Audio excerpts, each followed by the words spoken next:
Alors bonjour à toutes et à tous, nous sommes aujourd'hui à Bruxelles dans l'atelier de robes de mariée de haute couture de Anne-Catherine Girard qui a la gentillesse de nous accueillir ici pour un café de l'amour, le premier post-confinement. Et ce café de l'amour va nous permettre d'annoncer le café de l'amour de Paris qui aura lieu mercredi 1er juillet. Donc j'espère que vous avez admiré la robe qui est derrière moi. C'est vraiment l'esprit couture, elle est française et elle est tombée en amour, comme disent les Québécois, de la Belgique et de Bruxelles en particulier. Alors vous allez avoir quelques petites infos sur les cafés de l'amour. Tout au long de cette vidéo, vous allez voir un petit peu comment je travaille, quelles sont les thématiques que j'aborde. Et le sujet du jour, c'est le célibat. Donc je suis Bénédicte Anne, Love Coach. J'écris des cafés de l'amour, j'ai publié 4 livres et j'ai dirigé une agence de rencontres, experte en relations amoureuses et en sabotage. Et mon plaisir, c'est de vous donner des clés pour ne pas galérer des années dans votre vie amoureuse. Alors, dans quelques secondes, je vais vous donner un petit peu quelles sont les questions que se posent les personnes qui habitent en Belgique quant au célibat et à l'amour. Voilà, donc ici à Bruxelles, un avant-goût du Café de l'amour de Paris. Nous avons plein de célibataires, puisque c'est le sujet du jour. Nous avons différentes problématiques. Donc nous avons une jeune femme qui se lâche totalement avec des garçons sans affect, sans intérêt, qui sont des copains, mais dès qu'il y a un homme intéressant, alors là, panique totale, blocage, et c'est-à-dire qu'on est en gros sûr que ça ne se passera pas. Nous avons une autre jeune femme qui a un cas aussi intéressant. Chaque fois qu'elle rencontre un homme, il y a toujours une rivale, la garce, la méchante, la cruella, que j'appelle la tierce. Dans une des vidéos, c'est la tierce. La tierce, c'est intéressant parce que c'est quelqu'un qui a occupé l'espace quand vous étiez petite. Ça peut être une mère malade, ça peut être un frère caractériel, ça peut être une sœur qui voulait toujours commander parce que vous êtes arrivé derrière elle, vous lui avez volé la place. Ça peut être une grand-mère, ça peut être un personnage de votre environnement qui a occupé l'espace et qui vous a programmé, parce que vous avez dit que vous partiez toujours et que vous laissiez toujours gagner les autres, qui vous a programmé à raser les murs. Donc tout l'enjeu pour vous, c'est de retrouver votre femme sauvage et la place entière, et surtout de ne pas générer des attirances avec des personnes qui vous mettent en rivalité. Donc la rivalité dans la relation horizontale est toujours en lien avec la tierce dans l'enfance.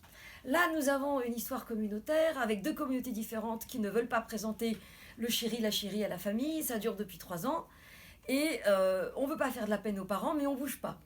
Donc c'est très simple, la réponse, c'est soit on se sacrifie et dans 5 ans on est au même point et on se retrouve à 41 ans en ayant toujours planqué sa relation, soit on s'oppose aux parents, surtout que les parents avaient déjà refusé le premier chéri, et ça c'est pas un choix facile à faire.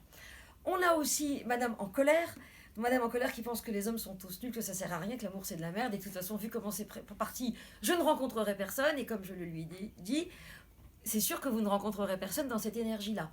Donc là, la question, c'est celle de la colère. Donc vous voyez bien que le célibat, c'est toujours une partie visible d'un iceberg qui nous ramène à l'enfance.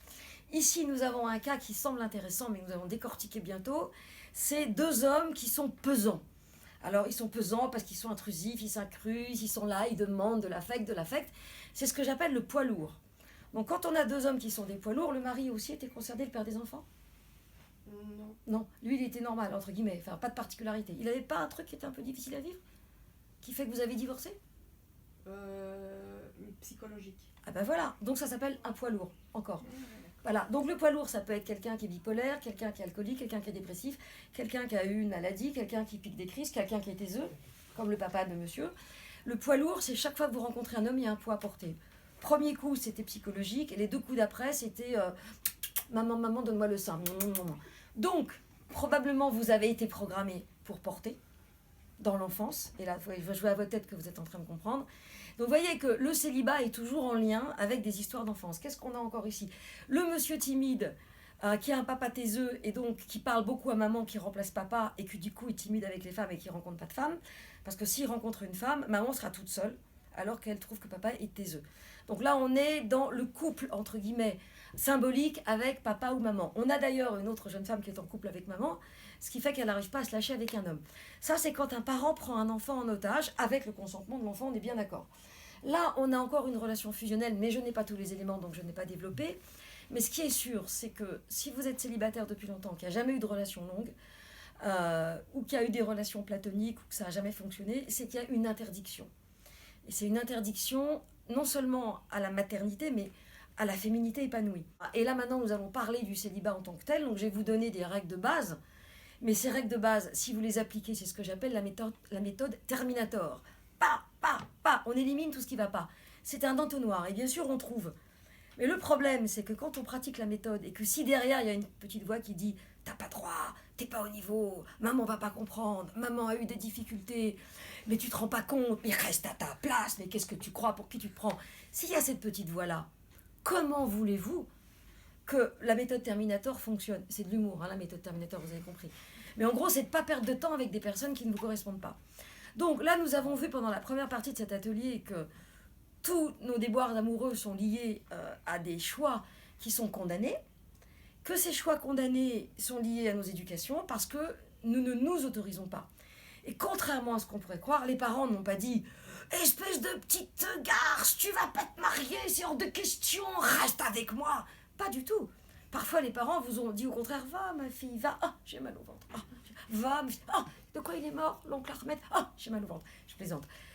Très souvent, c'est vous qui avez décidé tout seul de vous sacrifier. C'est ça le problème. Très souvent, vous l'avez fait. Ça vous parle, hein, le... Va, ma fille, va te marier. Oh. Voilà.